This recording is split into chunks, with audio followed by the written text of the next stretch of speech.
There we go.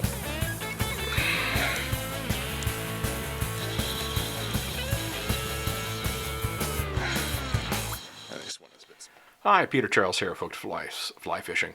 And it's winter, we've got nothing to do, we can't fish, so I went through some old footage, dropped it into a new video, and we're going to discuss smallmouth tactics, river smallmouth. There's lots of stuff on lakes out there. So we're concentrating river smallmouth, and we're going to do both flies and conventional tackle. And we're going to use actually flies on the conventional tackle. So I'm going to show you both ways, because the reality is we can fish rivers with both kinds of tackle and do quite well. So I'm trying to make this more of a general or generic presentation, but the same rules apply whether you're fly casting, say, a soft plastic or a fly. It really doesn't matter. A lot of the things are the same. So let's get into this and see what I'm doing here. Okay, I'm swinging across the run. Oh, shoot. Got him again. So what happened there is I hooked up, he got off, and I left the fly swinging. I didn't start pulling it up to make another cast, because often you're going to have 2 fish or 3 fish coming after the fly at the same time if they're all schooled up.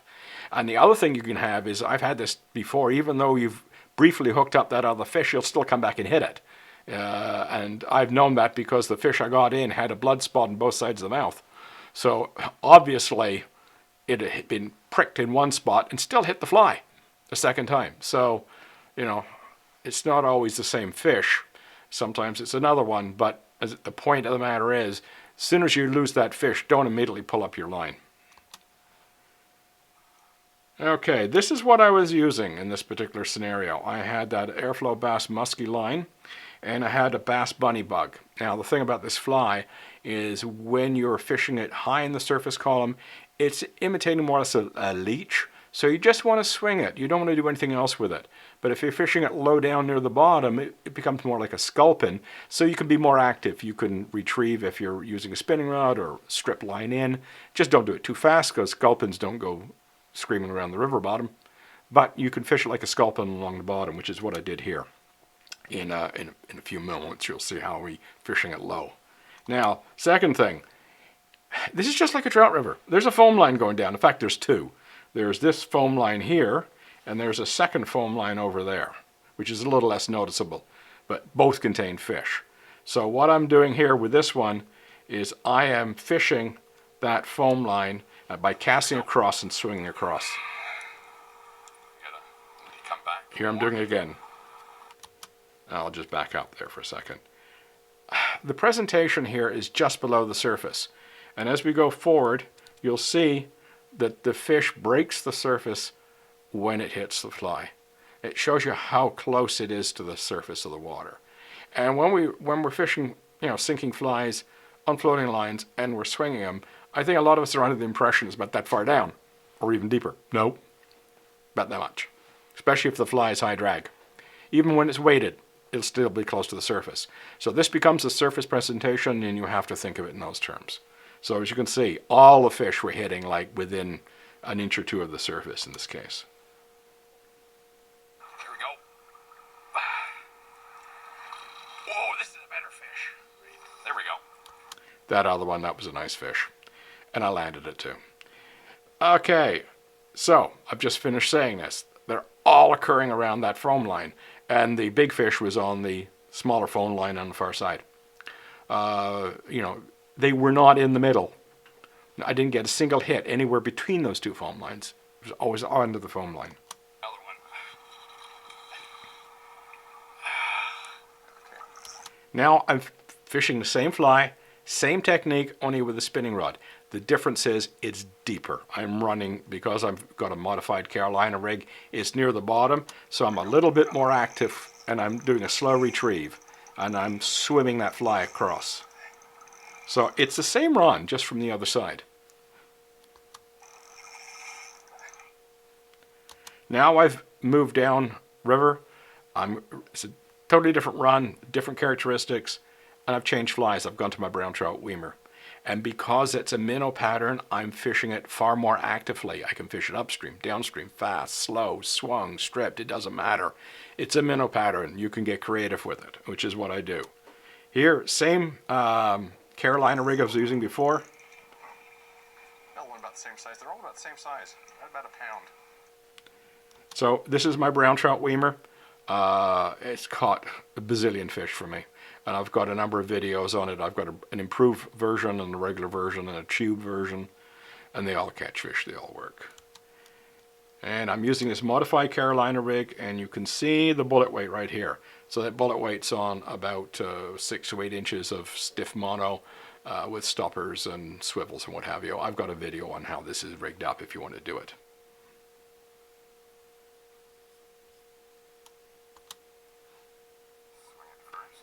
Okay, this is a different scenario.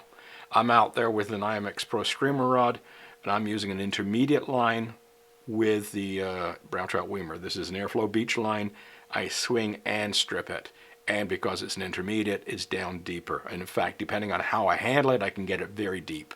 I can get it literally hitting bottom in this run. And so you can fish it however you like with the intermediate. One thing about the brown trout weimer pattern is it doesn't matter whether you strip it in, there's a fish on the swing, or you let it swing, like this one. The other thing I'm finding, Okay, this is a blooper. I was doing a video. I had my Loomis short spay 11-foot 11-inch short spay rod. I had Black Ghost on it, and a Black Ghost, you usually have to move them quickly to make them look good in the water. And the Black Ghost, by the way, was the first fly I ever caught a smallmouth on, back when I was a teenager. I turned to talk to the camera. The fly's on the dangle, and look what happens. well, got one.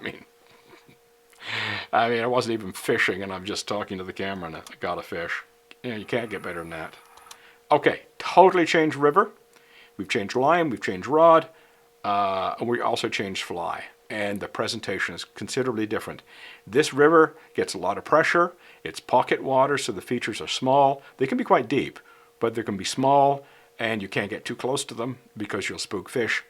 And the other thing is you need very slow presentations a lot of the time, and you often need it fairly deep. You can't get too high a presentation in the middle of the day. They won't come up for it. So I've changed everything around. In this particular case, I'm actually casting slightly upstream. Where's the one I was looking at? I got another one. So I've gone upstream, and I'm dead drifting the fly, and I'm just stripping just enough line to keep in contact with the fly, just to recover the line, so when the fish hits, I feel it. And this was one of the best ways I was catching fish that day, because it was tough getting them on other presentations at times. That changed as the day went on. Oh, this is nice. So what I was using here was a twitch fly, only I was using the chartreuse version. You can see it on my left hand. And basically dead drifting or slight amount of movement, and that was it. And a lot of the presentations are broadside. And I got some nice fish that day. It worked quite well. Okay, I rested that downstream pool there. Just try over there. So I'd been working upstream. I worked that pool over. I'd got 2 fish in it. And now what I've done is I've cast slightly downstream, and I'm going to be a little bit more active with the presentation, but still slow. And I'm using, in this case, the Airflow XC trout line. So I'm not using anything special in the way of lines. It's just a conventional floating line. You know, the thing is, this is a rod promo video. So, of course, every time I start talking about the rod... Here's the advantage of the rod. It loads. There's another one. This guy's not as big. So I had a fish hit. I had to start the promo all over again. Oh, what a trouble, eh? What a trials and tribulations. Anyway, now I'm going to go back to casting across and slightly upstream. Very slow strip just to bring the fly broadside, stay in contact with the fly. Very short strips. I got room behind me now. And now I'm going to go a little downstream. So I've changed. That pool didn't, I don't hammer the pool over and over and over again. Put a cast or 2 in, no fish, change pool. Go back to it. And maybe work 2, 3, 4 pools. And just hitting them, you know, more or less randomly instead of just pounding the same one over and over again. Because if there's a fish in a pool and it hasn't taken it on the first 1 or 2 casts, rest it. Come back a few minutes later. You'd be surprised what happens. There we go. Right on the... And be ready. That fly hit the water, count of one, bang, the fish was on it. So you can't be fiddling around with your gear when the fly's landing. On the drop. Okay, change fly again. I'm now using a brown trout weimer. Like I said before, lots of presentation options with the brown trout weimer. Deep, high, middle, fast, slow, swung, stripped, upstream, downstream, doesn't matter. So I'm going downstream with this, and I'm bringing the fly upstream across a deep pool.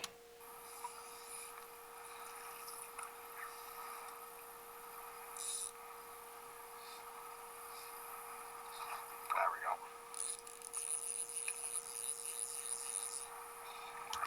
This is a totally different presentation now. I had walked past this pool, but I walked past it on dry land. I didn't want to get in that pool at all. So I walked past it on dry land, came back upstream, and cast upstream at a bit of an angle, so the current is pushing the fly as well as I'm stripping.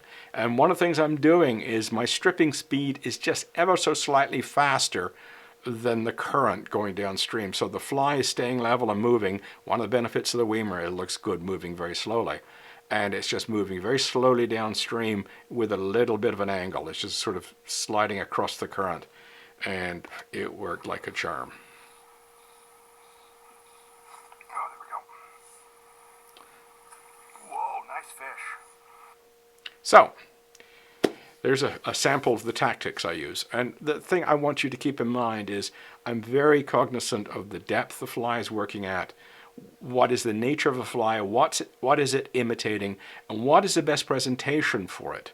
Because, as I say, with the bass bunny bug, high up, it's a leech. Swing it. Don't move it fast. Don't strip it. Just let it move in the current, lazily in the current.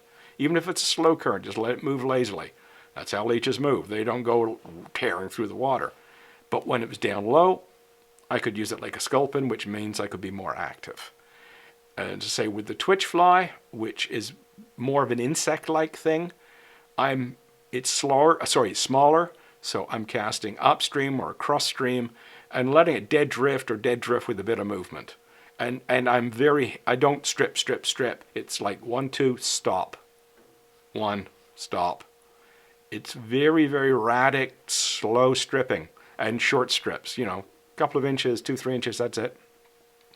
And the fish love it, and we found it's a very effective way when you're fishing insect patterns or anything like that, like hellgrammites or anything of that nature, is this broadside, hesitant, dead drifting, deep, mostly deep presentation.